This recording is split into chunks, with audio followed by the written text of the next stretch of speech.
आप देख रहे हैं PG world news.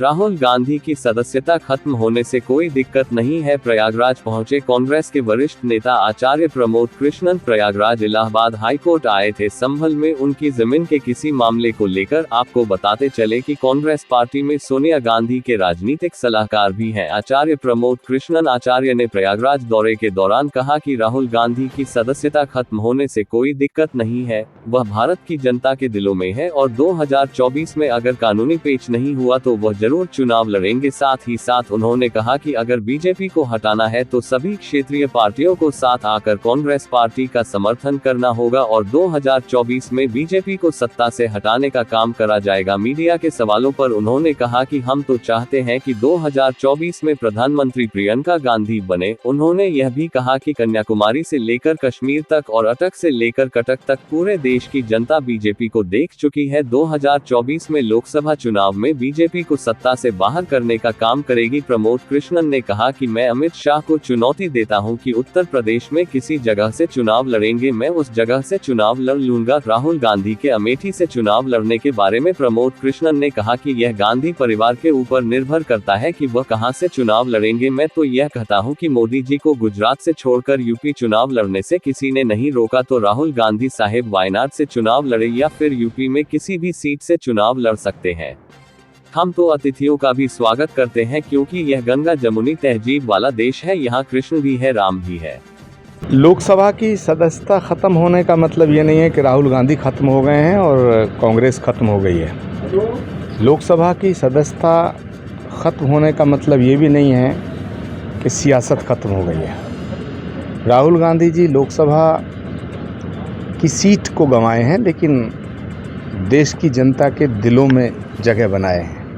Amit Shah ji ने चुनौती दी है कि कहीं से भी दो हाथ कर लें।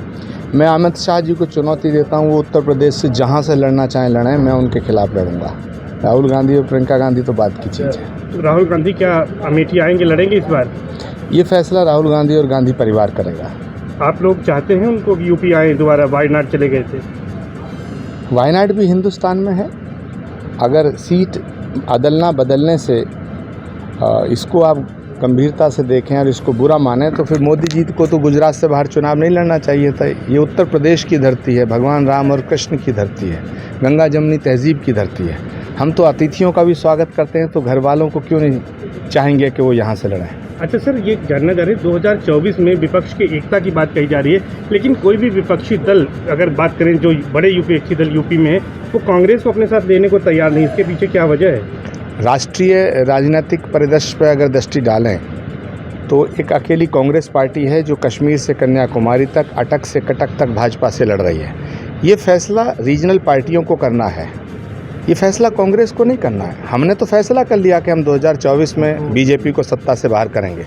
अब रीजनल पार्टियों को ये फैसला करना है कि वो बीजेपी का साथ देना चाहते हैं या कांग्रेस का साथ देना चाहते हैं। बंगाल से लेकर यूपी तक ममता बनर्जी हो, नीतीश कुमार हो, या अगर गठबंधन होता है तो देश में दो विचारधाराओं के बीच में चुनाव होगा 2024 का। एक कांग्रेस की विचारधारा, एक आरएसएस की विचारधारा। सभी नेताओं से मैं अपील करता हूं कि वो तिरंगे का साथ दें। ममता जी हों, अखिलेश जी हों या केसीआर हों या अरविंद केजरीवाल जी हों या शरद पवार जी हों, मैं सबको आमंत्रित करता हूं कि अगर मोदी जी को हटाना है, इनकी तानाशाही को ख़त्म करना है तो कांग्रेस ही एकमात्र विकल्प है। सिर्फ मोदी जी को हटाने के लिए 2024 का चुनाव लड़ा जाएगा या कोई मुद्दे भी रहेंगे? देश को बचाने के लिए, और प्रधानमंत्री का कैंडिडेट कांग्रेस का होना चाहिए, ऐसा हम चाहते हैं। कांग्रेस का अगर कैंडिडेट होगा तो कौन होगा वो? प्रियंका गांधी सबसे लोकप्रिय कैंडिडेट है। राहुल गांधी नहीं होंगे?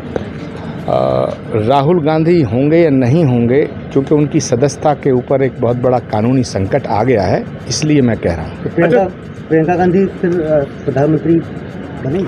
हम चाहते हैं, हम नहीं, देश के कांग्रेस के करोड़ों लोग चाहते हैं कि मोदी जी के सामने प्रियंका गांधी जी प्रधानमंत्री पद की उम्मीदवार हों और संयुक्त विपक्ष की उम्मीदवार हों। सर, एक आखिरी सवाल है कि आप आज हाईकोर्ट भी आए थे, जो आपका कल्की का जो मंदिर है जिस पर रोक लगी हुई, उस मामले में हलफनामा भी आपने दाखिल किया है। क्या है पूरा मामला और क्या आगे इसमें चाहते हैं? माननीय उच्च न्यायालय के विचाराधीन है ये विषय, इस पर मैं कोई टिप्पणी नहीं करना चाहता हूँ। हाँ, हमारी फरियाद है, हमारी प्रार्थना है कि श्री कल्की भगवान का मंदिर जल्दी बनना चाहिए, उस पर लगी हुई रोक हटनी चाहिए। एफिडेविट भी दिया आज आपने कोर्ट में। जी, हम अपने धार्मिक भावनाओं के आधार पर करोड़ों भक्तों की श्रद्धा और भावनाओं को देखते हुए, आस्था को देखते हुए, भगवान का 10वां अवतार श्री कल्की नारायण के रूप में संभल में होगा, उसी भूमि पर कल्की धाम के निर्माण का संकल्प हमने लिया है। हम चाहते हैं कि श्री कल्की धाम के मंदिर पे लगी हुई रोक हटे। माननीय उच्च न्यायालय से हमारी ये गुहार भी है और माननीय उच्च न्यायालय पे हमारा भरोसा भी है।